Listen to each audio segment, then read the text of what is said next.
Morning, ladies and gentlemen. It's an honor to be at this August event to present this interesting subject, and I want to thank everyone who's made it possible for me to be here. Quickly, I'm going to be speaking on thriving in the age of accelerated obsolescence. I'll keep it simple. I have a 19-page treatise that I'm supposed to deliver in 20 minutes. So I'll just do a summary. And I'll try and keep it as simple as possible. The world changed this year. The world changed. Changed in ways that nobody prepared for it. The change was so fatal, so powerful, so plosive, we stayed at home to allow for the change to happen. Businesses were shut down, schools were shut down. People didn't go out. And we didn't know that something powerful happened while we stayed back at home. Something that sped up every other thing that had been happening before now. You know, if you had studied, say, engineering in the 80s and late 90s, late 80s, mid 90s down, it will take 10 years before whatever it is you studied becomes obsolete. 10 years after that. If you studied the same engineering in any university in the world now, in the very, very late 90s and early into the millennium from 2003 to 2009, it will take 2 years for whatever it is you have learned to become obsolete. Hello, but if you studied the same engineering in any university in the world in 2018 or 2019, by the time you're studying that thing, it's already obsolete. You know, but if you study in any university from 2020 till where else we're going to get to, while you're studying it, it is changing. We live in the age of accelerated obsolescence. You know what obsolescence is? It is the time it takes for something to become useless, whether it's knowledge, whether it's a machine, whether it's anything. The half-life of knowledge globally now had gone from decades to years to hours. Right now, your biggest competition is with the mind of somebody else who's thinking on a different dimension than you are. It's not the guy who sits in class with you trying to cram and get the same kind of A's. That's not your competition.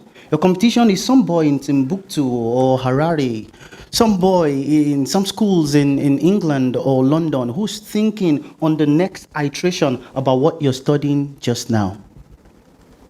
Some boy who's going to bring out a single app, get out a single recording, one small thing that he can lock inside a 50 gigs flash drive, and it will take out 20,000 to 2 million jobs. That's the guy I'm talking about. That's your competition.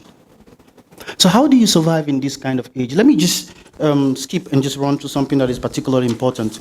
At the time we're coming into this century, we knew certain things were going to happen, and these are some of them. The first thing that would happen is that electric cars will gain the economics of scale.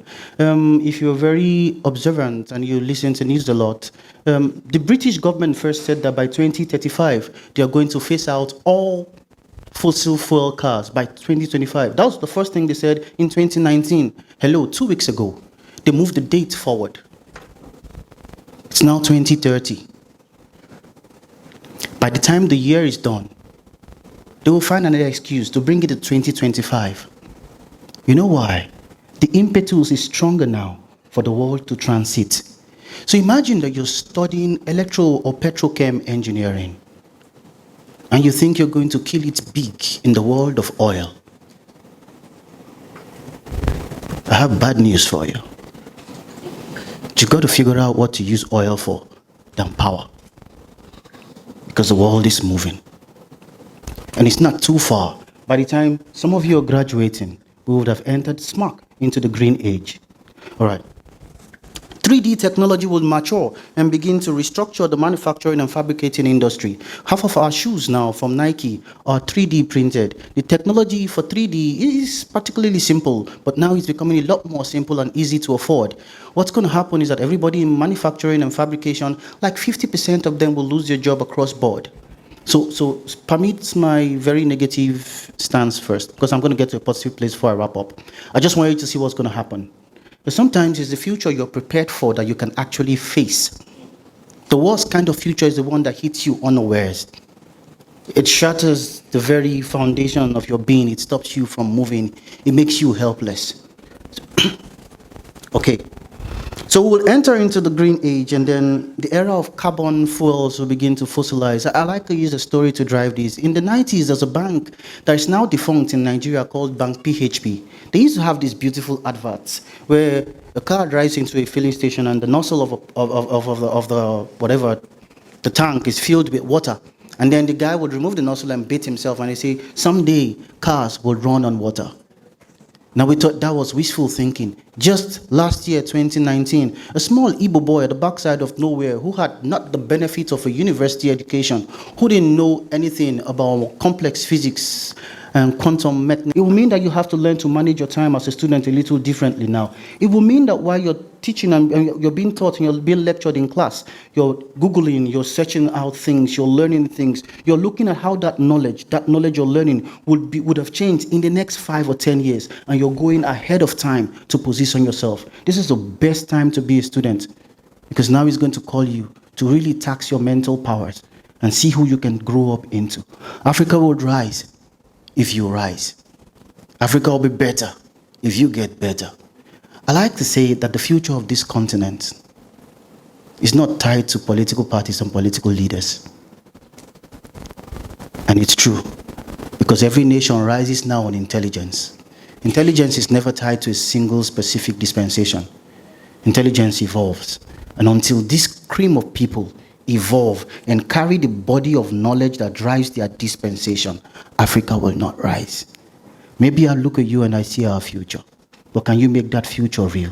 Because if we are to thrive in this age of accelerated obsolescence, you would have to be your very best self. Thank you very much for your time.